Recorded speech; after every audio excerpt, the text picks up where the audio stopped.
Në këtë edicion do të ndiqni. Ambasadori francez Olivier Guérit ka qëndruar për vizitë në komunën e Gjakovës.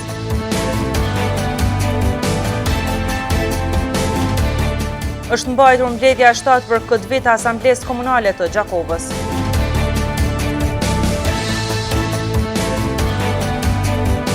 Banorët e fshatit Dobrigja ankohen për mungesë të ujit të pishëm. Mirëmbrëma, po fillojmë edicionin e lajmeve qendrore këtu në televizionin Syri. Ambasadori francez në Kosovë Olivier Guérit ka qëndruar sot për vizitë në komunën e Gjakovës. Ai u prit nga i pari i komunës Ardiangjini, i cili u shpreh falënderues për këtë vizitë. Ambasadori francez në Kosovë Olivier Guérit ka vizituar sot kryetarin e komunës së Gjakovës. Qëllimi i këtij takimi ishte bashkëpunimi i vazhdueshëm në shumë fusha të ndryshme. Kryetari i komunës së Gjakovës Ardiangjini tha që është i nderuar me vizitën e ambasadorit të Francës dhe se kanë shqyrtuar mundësitë e shumta të bashkëpunimit. Është nder i veçantë për ne, për Gjakovën edhe për mua me pas ambasadorin e Republikës Franceze në Gjakovë. Gjithmonë duhet me përmend që Kosova e ka gëzuar një mbështetje të jashtëzakonshme për dekada tani më prej Francës, edhe vazhdon me qenë një mbështetje e tillë. Kemi biseduar për mundësitë më të tjeshme të bashkëpunimit, kemi bashkëpunim me komunat në Francë, në kulturë, në art, në biznes, në çdo që mund të jetë bashkëpunim që e thellon lidhjen e Kosovës me Evropën edhe me Francën. Ndërkaq, ambasadori francez Olivier Guérit tregoi më shumë rreth kësaj vizite në Gjakovë. I'm very pleased, very honored to be here. Thank you very much, Mr. Mayor, for receiving me. Jam shumë i nderuar që jam këtu. Faleminderit kryetarit që më priti mua. Franca ka qenë në shoqëri me Kosovën gjithmonë. Në pas të bashkëpunimit tonë ardhmja e këtij vendi do jetë e mrekullueshme. Unë isha sot këtu dhe ta vizitoj një kompani franceze, ku ka investuar me aksione dhe për të gjetur vende të punës. Në fund të takimit, ambasadori francez Olivier Guérit dhe kryetari i komunës së Gjakovës Ardiangjini vazhduan takimet e tyre duke vizituar edhe disa pjesë të tjera të qytetit të Gjakovës.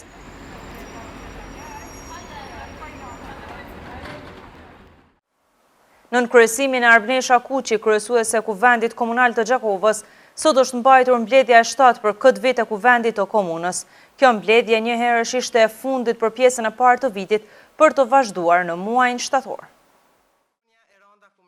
Në kryesimin e kryesuesës së Kuvendit të Komunës së Gjakovës Arbnesha Kuqi, sot u mbajt mbledhja e 7 e rregullt e Kuvendit Komunal të Gjakovës. Përpos 19 pikave të planifikuara paraprakisht, u shtuan edhe 2 të tjera, njëra me kërkesë të kryetarit të Komunës së Gjakovës dhe tjetra nga grupi i lëvizjes vetëvendosje. Në pikën pyetje për ekzekutivin, këshilltarët komunal parashtruan kërkesat e qytetarëve që kryesisht kishin të bënin me infrastrukturë. Në pikën e tretë, komandanti i policisë Milazim Lumi dha informat rreth gjendjes së sigurisë, kundër të tjera tha se situata ka qenë e qetë. Në pikën e katërt u votua unanimisht edhe ndryshimi i emblemës së komunës së Gjakovës, pasi ishin kryer të gjitha procedurat e vlerësimit.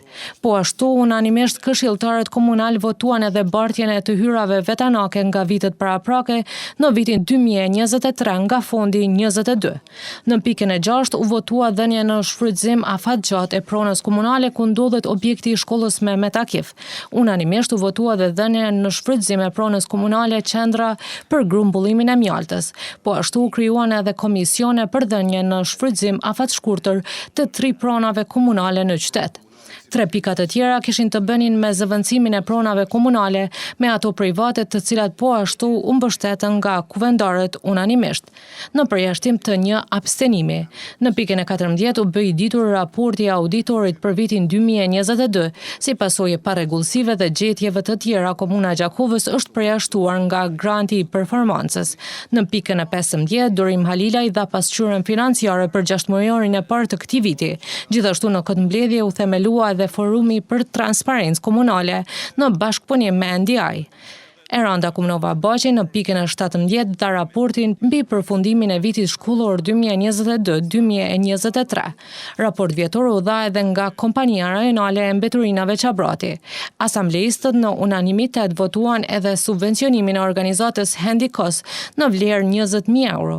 Kjo ishte mbledhja e fundit për pjesën e parë të vitit, pasi mbledhjet e radhës do të mbahen pas muajit shtator. Kjo mbledhje e 7 e Kuvendit të Komunës së Gjakovës nuk kaloi pa diskutime mes asamblistëve dhe ekzekutivit. Të ndjekim një përmbledhje të disa prej çështjeve të ngritura në këtë mbledhje. Në mbledhjen e sotme u ngritën edhe çështje që po vazhdojnë të mbesin shqetësim për qytetarët e Gjakovës. Një ndër problematikat kryesore e cila u ngrit nga 2 këshilltarë komunal është intervenimi në mënyrë emergjente në afërsi të urës së Moglicës, pasi ditëve të fundit janë shënuar një numër i madh aksidentesh, si dhe çështje të tjera. Rreth sinjalizimit, besoj që duhet me përmend, edhe pse është bërë tepër, duhet me përmend semaforat, por edhe një pjesë tek ura që të shpijen e Shkugës, besoj po shohim në gjendje thuajse ditore bëhen aksidente dhe nuk shohim që po ndërmerret diçka aty. Kryetari i Komunës së Gjakovës dha dhe informatat në lidhje me këtë çështje. Ajo rrugë është në ndërtim e sipër. Një mundësi është me e mbyll krejt. Për shkak se shenjat janë, nëse dikush e sheh shenjën stop, duhet më ndalë. Besoni që unë jetoj janë 100 pak metra prej aty, nëse dikush keni me qëndru vetëm pak minuta, keni me i pa veturat të vozit gati 80 km/h në pjesën e cila ka kufizimin 30 km/h. Në qytet kufizimi është 30 km/h. Tjertë nuk ndalen. Sinjalizimi vertikal dhe horizontal në shumë rrugë mungon.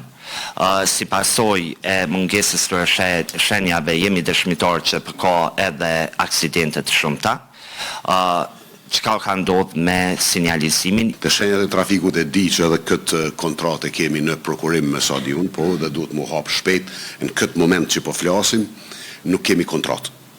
Ka skadu kontrata dhe gjithmonë procedurat po marrin pak më shumë.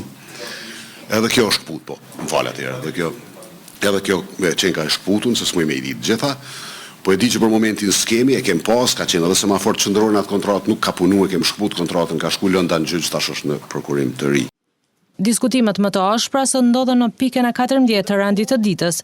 Raporti e auditorit dhe përjashtimi nga granti i performancës, tha kryetari Gjini, ka qenë një ndër gjërat më frustruese, pasi pa të drejtë ka ndodhur. Ai shtoi që do të ndjek rrugët ligjore për këtë penalizim.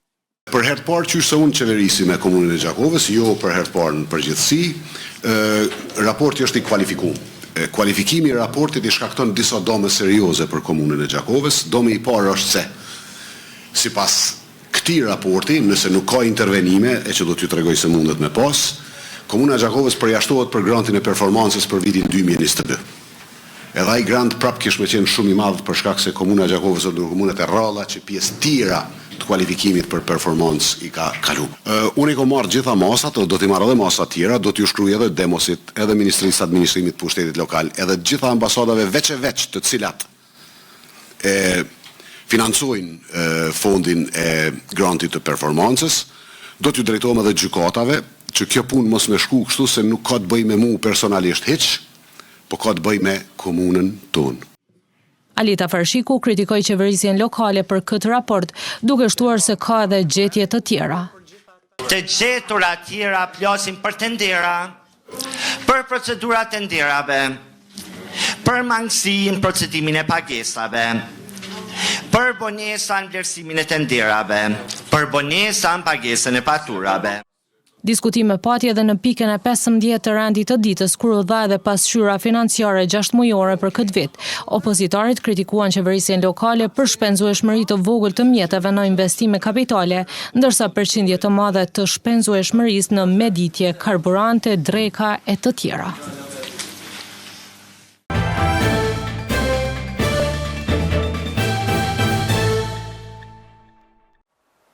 Banorët e fshatit Dobrigje thonë se tash e sa kohë janë në hall me mungesë të ujit të pishëm. Ata thonë se gjendja bëhet edhe më e rëndë gjatë muajve të verës kur vinë mërgjimtarët dhe të njëjtit nuk kanë ujë të pishëm. Banorët e fshatit Dobrigje po përballen me reduktime të ujit të pijes. Agnes Gjergjaj, banori i këtij fshati, i cili ka ardhur në vendlindje për pushime, thotë se është e vështirë të kalosh ditët e pushimit kur mungojnë gjërat esenciale. Qa me banë na kur shkojmë atje kur nuk kemi rrymë, diskutojnë, nuk kemi ujë të lamjes, ose kemi shku në aheng, në familjar, ose në gjesë për rrugë. Gjergja i tha se ka qenë në kompaninë aeronale të ujësillësit Gjakova për t'i pyetur se ku qëndron problemi. Problemi thanë se në pumpën ku është në Palabardh e kanë montu edhe një pumpë tjetër për mby. Ata kanë bë planin e pumpës të ujit pa plan zhvillimi. Domethënë e kanë montu pa ditë pasojat çka vijnë mas nej. E këto pasojat është shumë keq se në 5 vite nuk kanë mujtë me rregullu atë pasojë aty. Më diçka nuk pash diçka të logjikshme aty në shpjegimin që ma vonë mu të Radoniqi. Ndërkaq nga kjo kompani, përmes një njoftimi, kanë bërë të ditur se si pasojë ndërprerjes së energjisë elektrike, do të ketë ndërprerje të furnizimit me ujë nga ora 9 deri në orën 17. Një problem tjetër që po shqetëson shumë qytetarë tash e sa kohë janë punimet në rrugën Dolz-Gjakov. Në disa metra të kësaj rruge tashmë është shtruar një shtresë asfaltit, por kualiteti duket të jetë i dobët. Punimet në rrugën Dolz-Gjakov mbeten ende problem keq për qytetarët që frekuentojnë atë rrugë. Përveç punimeve të zgjatura, tashmë problem është edhe kualiteti i dobët i shtresës së parë të asfaltit që është shtruar rreth 12 ditë më parë. Qytetarët thonë që këto mungon mbikëqyrja nga institucionet gjatë realizimit të këtyre punimeve. Mbikëqyrja është 9-0 e shtetit, do të pas një mbikëqyrje më të mirë se asfalti katastrofë është i shtrumë. Tepër i dopt. Ma keq s'ka ku më shku, kështu ky pluhun se bëhet katastrofë. Dëmtimi i madh se s'po kontrollojnë kurrë. Çfarë asfalti po çesën as çfarë marrojnë. Çfarë është problemi? Neve na mëtën çdo ditë zotin në këtë farë rrugë kështu. Kërkosh as si çatuj për mos më çu plan asan. Po ashtu një tjetër qytetar thotë se të gjitha makinat janë duke u dëmtuar gjatë qarkullimit në këtë rrugë. U bën 3-4 muaj diçka kështu, është rruga kërsh, për shembull, nga se kalojmë kënej, është shumë katastrofë, kemi për shkerët kajl për shembull. Theksojmë që në rrugën Dolz-Gjakov janë shtruar rreth 500 metra rrugë me shtresën e parë të asfaltit, ndërkaq pjesa më e madhe e rrugës vazhdon të mbetet në gjendjen e njëjtë.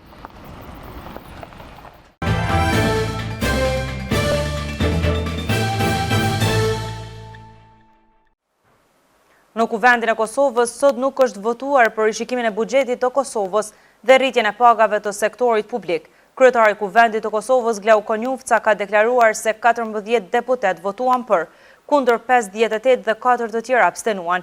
Diskutimet për këtë pikë të rendit të ditës kishin mbaruar në seancën e 22 qershorit. Sot ishte vetëm votimi projekt rezolutës nga interpelanca me ministrin e Ministrisë së Financave, punës dhe transfereve Kuran Murati për çështjen rishikimi buxhetit të Republikës së Kosovës dhe rritja pagave në sektorin publik.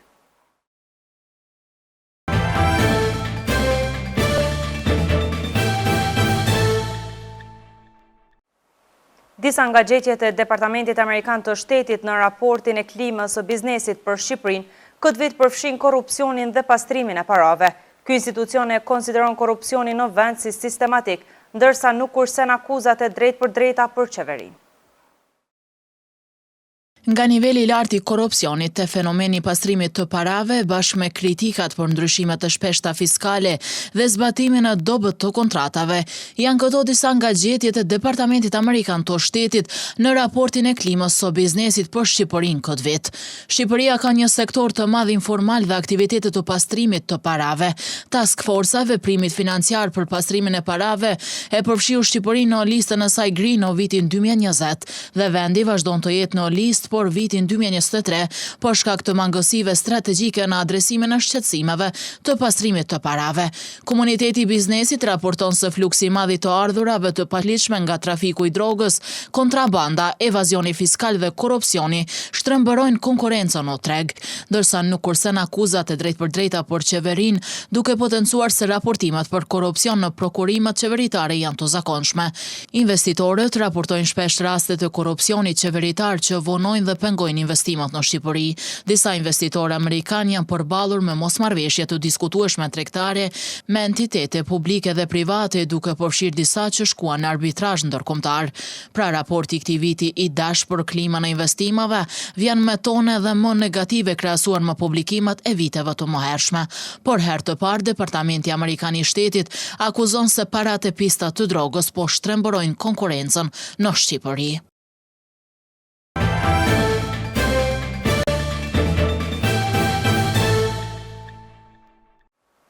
Kosova në basketbol ka zhvilluar një përballje të jashtëzakonshme kundër Danimarkës në kuadër të parakualifikimeve për Eurobasket 2025, ndeshje kjo e cila u luftua deri në fund nga të dyja përfaqësueset.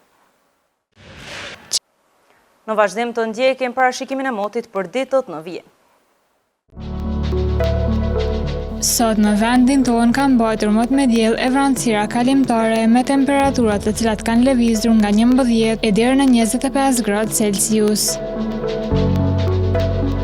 Gjatë ditës së nesërme parashihet të mbajë mot i ngjashëm, ku temperatura më e lartë e ditës do të arrijë deri në 30 gradë Celsius. 17 e deri në 32 gradë do të jetë temperatura gjatë ditës së shtunë, ditë kjo e cila do të shoqërohet nga moti me diell. 33 gradë do të jetë temperatura më e lartë e ditës së diel, ditë e cila do të karakterizohet nga moti me diell. Moti i ndryshueshëm do ta përcjell ditën e hënë, ku temperaturat e kësaj dite do të variojnë prej 17 e deri në 31 gradë Celsius. Mot i ngjashëm me temperatura nga 17 e deri në 31 gradë do të jetë edhe gjatë ditës së martë. Dita e mërkurë do të shoqërohet nga moti i ndryshueshëm, ku temperatura më e lartë e ditës do të jetë 31 gradë Celsius.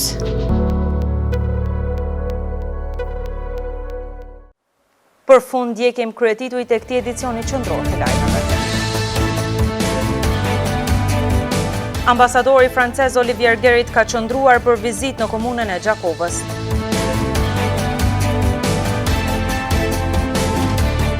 Është mbajtur mbledhja 7 për këtë vit Asamblesë Komunale të Gjakovës.